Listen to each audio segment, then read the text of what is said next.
여러분 안녕하십니까, 진성호입니다. 공천 파동으로 단단히 홍역을 겪은 더불어민주당이 오늘 선대위 출범식을 가졌습니다. 이 자리에는 이재명 대표와 함께 이 공동 선대위원장을 맡은 김부겸 전 국무총리, 그리고 이해찬 전 대표가 참석했습니다. 자, 오늘 민주당의 선대위 출범식 3명의 공동 선대위원장 체제로 시작했는데, 이재명 대표가 그동안 가진 무리를 빚어서인지 김부겸 공동선대위원장은 이재명 들으라는 듯이 쓴소리를 퍼부어댔습니다. 이해찬 위원장은 변명하느라 바빴습니다. 자, 지금 선거 분위기, 민주당의 지지율이 상대적으로 그동안 추락했고 국민의힘은 상승해 왔습니다. 그러나 지금 조정 국면을 맞기 시작했습니다. 국민의힘도 이제 새로운 도약을 준비해야 합니다. 지금 한동훈 비대위원장 혼자서 지금 북치고 장구치고 정말 힘든 시간, 상당히 성공적인 비대위 출범을 했습니다. 그러나 이제 선거가 시작되면 한동훈 한 명한테 지나친 로드를 주는 것은 금물입니다. 자, 지금 경기도의 격전지, 충청도의 격전지를 돌면서 한동훈 위원장의 연설도 이제 조금 이 새로운 메뉴를 개발할 필요가 있다는 지적도 나오고 있습니다. 또 지나치게 한동훈 1인에만 스포트라이트가 맞춰지면서 경기도와 서울의 이 선거는 좀 더 많은 사람이 필요하다, 스피커가 부족하다는 이야기도 나옵니다. 그래서 국민의힘은 오늘 이 나경원 전 의원, 안철수 의원, 원희룡 전 장관, 그리고 윤재욱 원내대표, 이렇게 4명의 공동선대위원장을 추가했습니다. 물론 원탑입니다. 한동훈 비대위원장이 총괄선대위원장을 맡고 4명이 함께합니다. 필요할 것 같습니다.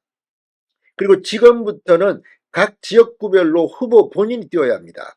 지금 공중정만 가지고는 안 됩니다. 지금까지 한동훈 비대위원장은 초인적으로 국민의힘의 지지율을 올렸다는 것은 사실입니다. 그러나 지금 이 공천을 받은 박덕흠 후보 같은 경우는 무슨 벌써부터 케이크를 놓고 당선 잔치를 벌이는가 하면, 지금 여러 가지 상황들 중 장해찬 후보의 과거 20대 발언 같은 것들이 나왔는데 이건 좀 지나치다는 생각이 듭니다. 장해찬 후보는 젊은 후보입니다. 20대 때 물론 부적절한 발언을 한 것은 사실입니다만 오늘 사과를 했으니까 이제부터는 미래를 보고 달려가야 할 겁니다.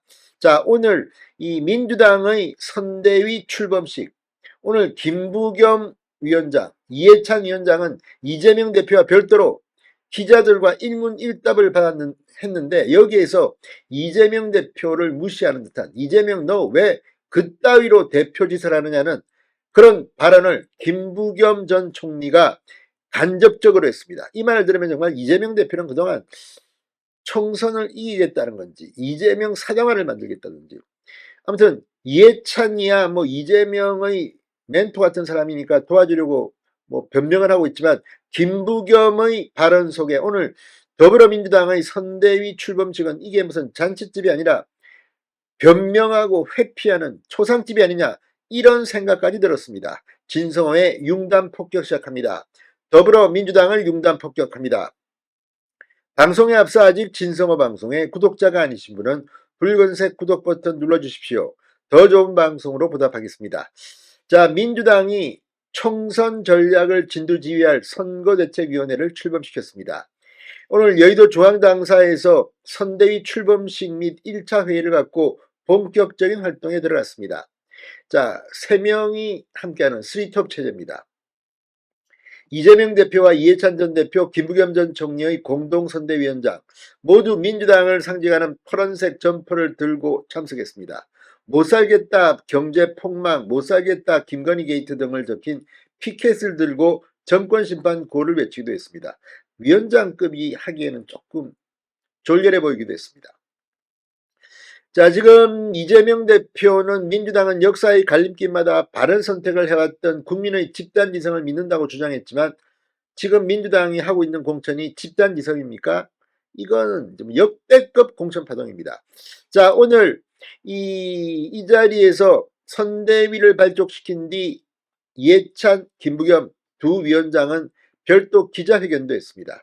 기자들의 질문이 재밌었습니다. 공천 갈등과 관련한 질문들이 줄을 이뤘습니다. 이게 선대위 앞으로 잘하겠다는 건지 아니면 그동안 니들 왜 공천을 이따위로 해서 아무튼 쩔쩔맸습니다. 자, 김부겸 전 총리는 이재명 대표가 당내 공천 파동은 언론이 만든 프레임이라고 비판하는데 어떻게 생각하시느냐 이렇게 묻자 당의 책임자니까 그렇게 말할 수밖에 없었을 것이다. 민주당 공천이 국민의 기대 수준에 부합했느냐에 대해서는 또 다른 의견이 있다고 말씀드린 바 있다고 강조했습니다. 말을 이렇게 했다는 것은 이재명 공천 개판이라는 걸 의미합니다. 자, 그러면서 국민과 당원들이 크게 실망하고 화가 나 있는 것도 사실이다. 그분들의 에너지가 지금 조국 혁신당 쪽으로 가 있는 것 같다고 주장했습니다. 일일이 맞는 소리입니다. 이재명 특히 이 공천 뒤의 행동들이 정말 가관이었습니다.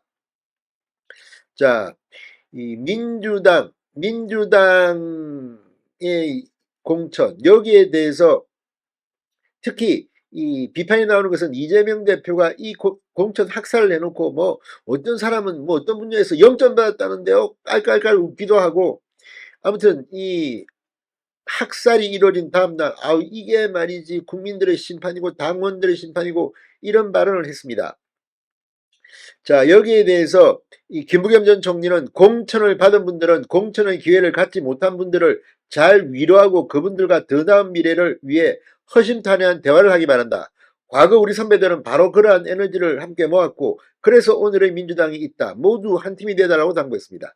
이 말은 이재명 너는 대표라는 게 왜 그렇게 촐싹대고 말이지 공천 기회를 갖지 못한 분들을 위로하기는커녕 비아냥거리고 조롱하고 이런 것들로 해석될 여지가 충분히 있었다는 생각입니다. 자, 오늘 민주당 선대위가 출범했지만 오늘 선대위 출범의 모습을 지켜보고 있으면 정말 초상집 같다는 생각이 듭니다. 이럴 때일수록 국민의힘도 바짝 긴장해야 합니다. 자, 민주당은 비례대표 후보 반미 종북 논란이 있었던 전지혜 후보가 사퇴했습니다. 이게 뭘 의미하겠습니까? 그만큼 지금 민주당은 절박하다는 겁니다. 국민의힘도 좀 더 절박하게 총선에 임해야 될 것 같습니다. 진성호의 융단 폭격이었습니다. 여러분 감사합니다.